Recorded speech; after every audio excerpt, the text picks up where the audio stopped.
Passons à la classification des lipides. Pour la classification des lipides, on a deux types, les lipides qui sont simples et des lipides qui sont complexes. Pour les lipides simples, ils sont constitués de trois molécules qui sont le carbone, l'hydrogène et l'oxygène.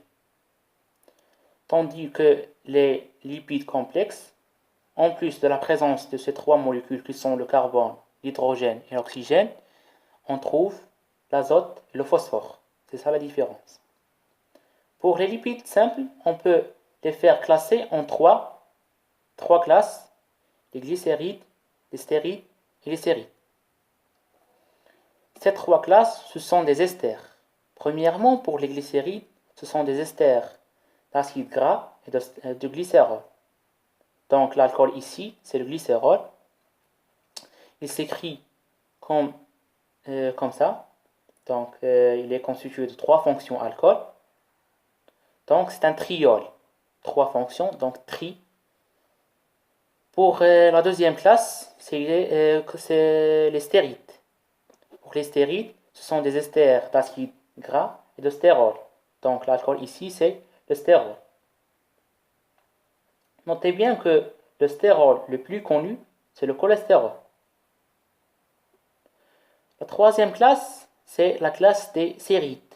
Ce sont des esters d'alcool gras c'est-à-dire à longue chaîne, et d'acide gras.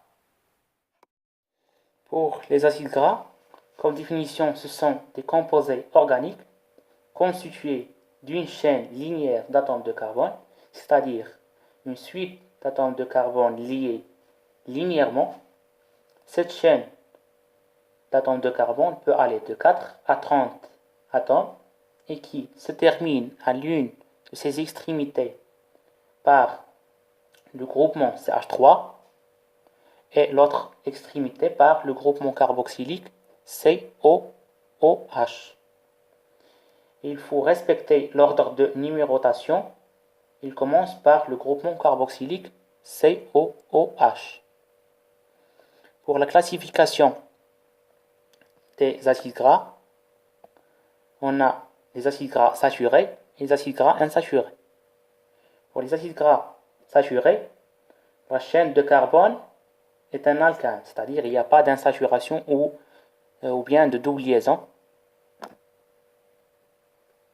Comme exemple des acides gras saturés, on a le C4 qui est l'acide butyrique, C16 l'acide palmitique, C18 l'acide stérique.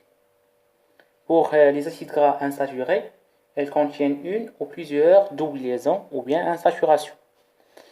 Donc quand il y a une seule double liaison, il s'appelle monosaturé, acide gras monosaturé. Plusieurs doubles liaisons, acide gras polysaturé. Comme exemple des acides gras insaturés, on a le C18 delta 9,12. Le delta, ça signifie qu'il y a présence des insaturations ou bien des doubles liaisons. Le 9 et le 12, c'est la localisation des carbones où il y a la double liaison. N'oublions pas que la numérotation de la chaîne, ça commence par le groupement carboxylique. Donc C18 delta 9 12 c'est l'acide linolique. C18 delta 9 12 15 c'est l'acide linolénique. Et le C18 delta 9 c'est l'acide oléique.